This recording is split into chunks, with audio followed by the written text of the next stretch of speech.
Bueno, bienvenidos, bienvenidas a esta nueva clase de IBMS. En esta ocasión nos encontraremos con el tema de proteínas, un tipo de biomoléculas muy particular y muy especial, ya que son las moléculas orgánicas más abundantes que hay en las células, ¿sí? Pensemos, una bacteria puede tener cerca de 1000 proteínas. Una bacteria, que es una célula procarionte, como ya sabemos, puede tener cerca de 1000 proteínas, y eso que es chiquita. Imagínense que una célula eucariota, como una de las nuestras, las células humanas, puede tener hasta 10.000 clases de proteínas distintas. Recuerden que las proteínas son fundamentales para cualquier tipo de funcionalidad que puedan tener las células, así como la morfología que presentan, ¿sí? Son básicamente su identidad. Químicamente, las proteínas están formadas por un monómero particular, que son los aminoácidos, ¿sí? Los aminoácidos se unen entre sí a través de una unión que se define como unión peptídica, ¿sí? Con lo cual, una vez unidos, forman un péptido, que puede ser ya sea un oligopéptido, dependiendo de si tiene pocos aminoácidos unidos, que no sean más de 10, por ejemplo, y un polipéptido cuando son más de 10 los aminoácidos que lo constituyen.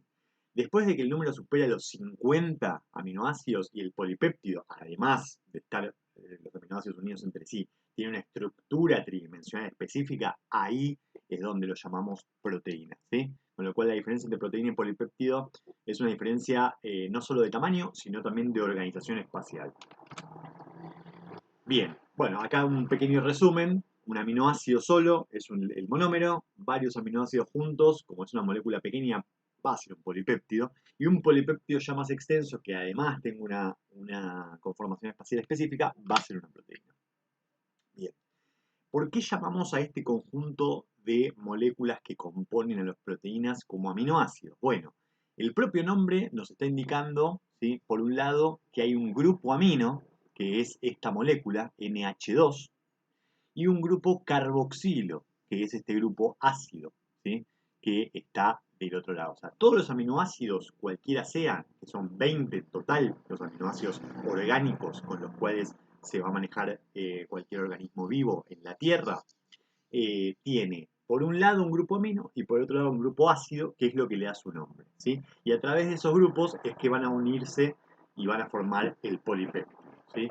Después, ¿qué diferencia hay entre los 20 aminoácidos? Bueno, definitivamente esta parte del amino y la parte de ácido no, sino el resto de la secuencia. Por eso acá tenemos un carbono, digamos, que tiene el grupo amino unido y el grupo carboxilo por el otro, y un grupo R, que lo que representa es un montón de otros tipos de átomos que, depende de los que tenga, será un aminoácido o será el otro.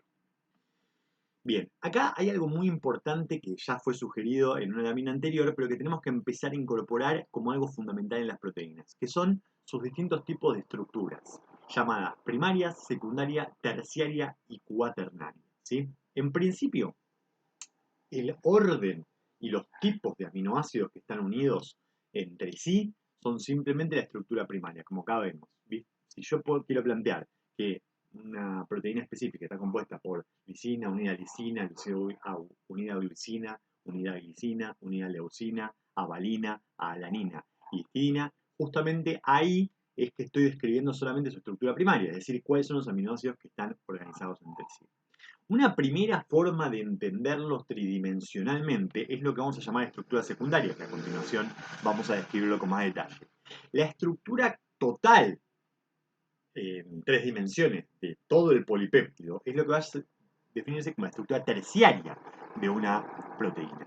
Y en algunos casos vamos a encontrarnos con que hay ciertas proteínas que no están compuestas solo por una cadena de aminoácidos, sino por varias cadenas diferentes interaccionando entre sí. Esa estructura tridimensional de todas esas cadenas involucradas es la estructura cuaternaria. Recordemos, no todas las proteínas tienen estructuras cuaternarias, varias proteínas simplemente son una cadena de aminoácidos, simplemente organizadas estructuralmente. Bien, repasando, la estructura primaria es simplemente la secuencia de aminoácidos de las proteínas. Nos está indicando qué aminoácidos componen la cadena y en qué orden están. Y la secuencia de una proteína se escribe enumerando los aminoácidos, desde el extremo N terminal hasta el carboxi terminal. Entonces, recuerden lo que vimos hace un par de láminas. Por ejemplo, este aminoácido, la serina, ¿sí? Tiene esta característica particular. Este grupo oxidrilo y este grupo metilo en lo que era la R hace un par de láminas atrás. Después vuelvan si quieren ver.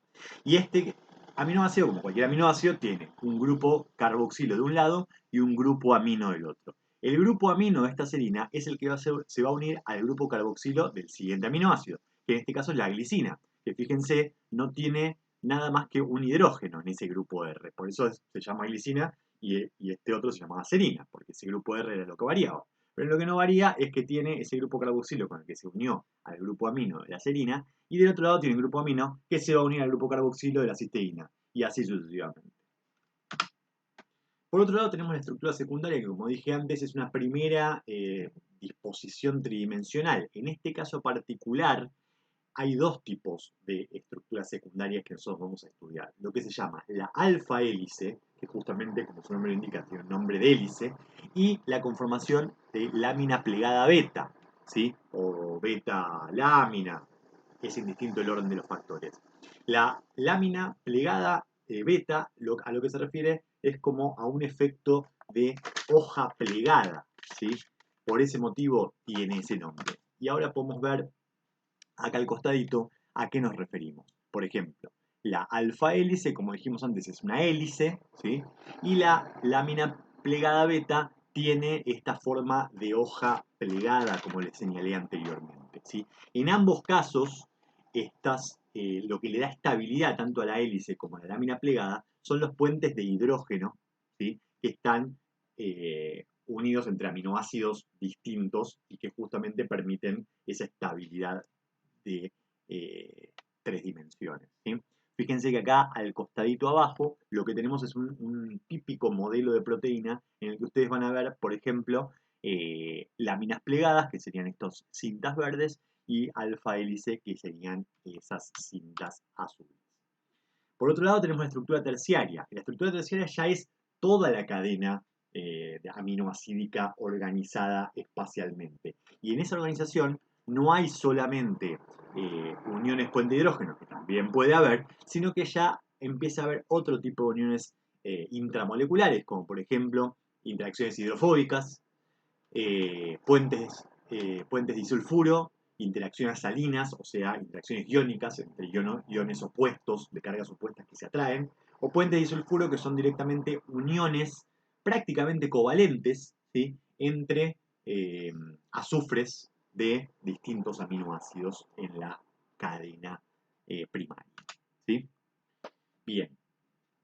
Obviamente, para que se organice tridimensionalmente la molécula va a ser importante la organización primaria de la molécula, obviamente, porque si yo necesito que este aminoácido se una a este aminoácido distante a través de un puente disulfuro, por decir algo, necesito que este aminoácido tenga azufre y este también, ¿no? Con lo cual, obviamente, para la estructura tridimensional va a ser importante la estructura primaria.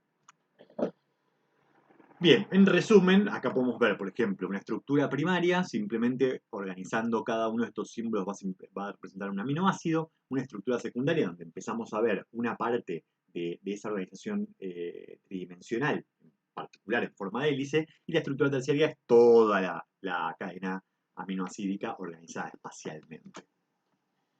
Y por último, como dijimos antes, está la estructura cuaternaria, en la cual tenemos enlaces débiles, ¿sí? No covalentes, de más de una cadena polipeptídica organizando toda la estructura proteica, ¿sí? Y cada una de esas cadenas polipeptídicas va a recibir el nombre de subunidades. Cuando ustedes vean que hay distintas subunidades en una proteína, ya van a saber que evidentemente va a haber más de una cadena polipeptídica involucrada. Y puede haber dos, como que se llaman dímeros, puede haber cuatro, que se llaman tetrámeros, o puede haber pentámeros, que tienen 5 subunidades diferentes.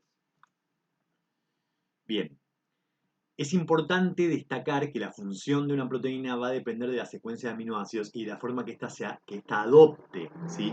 O sea, como dijimos anteriormente, la cadena de aminoácidos va a ser muy importante para que se arme la estructura tridimensional. Pero al final de cuentas, la estructura tridimensional de la proteína es lo que le va a dar función a la proteína, ¿sí? Una proteína que tienen todos los aminoácidos que corresponden, pero está mal organizada tridimensionalmente, no va a poder cumplir su función. Por el contrario, una proteína que está bien organizada tridimensionalmente y perdió tal vez un aminoácido que es aledaño, o sea, que no es clave para esa conformación tridimensional, va a poder seguir cumpliendo su función. Entonces, acá es donde vemos que la cadena primaria, por supuesto que es importante, no queremos decir que no es importante. Por supuesto que es importante porque va a ser clave para toda la estructura tridimensional. Pero en sí mismo, lo que está dándole importancia a esa estructura primaria es la organización tridimensional de la molécula. ¿Sí? Y esto es clave. Si vos tenés todos los aminoácidos que corresponden con la proteína, pero está mal organizada, no va a servir la proteína. O va a cumplir una función a medias o va a cumplir una función opuesta, también puede pasar.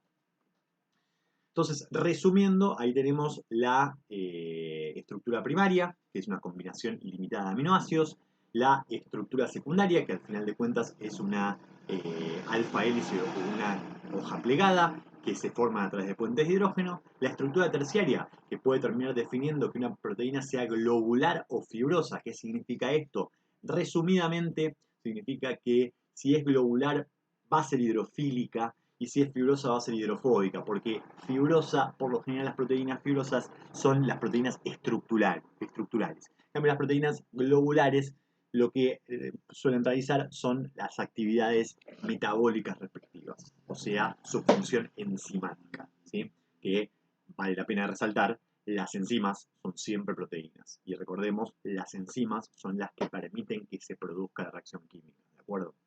Y por último, las estructuras cuaternarias, que están compuestas por más de una subunidad, que pueden ser iguales o distintas, y justamente lo que va a terminar de darle estructura a esa estructura cuaternaria, valga la redundancia, son fuerzas no covalentes. Bien, acá hay algunos ejemplos de funciones de proteínas que ya mencioné previamente, por ejemplo, proteínas estructurales, que le van a dar organización y van a fortalecer y proteger células y tejidos, como por ejemplo el colágeno. En las enzimas, que me las salteé, que está en la primera fila, pero lo mencioné en la lámina anterior, que catalizan las reacciones químicas. Sin ellas no se pueden producir reacciones químicas.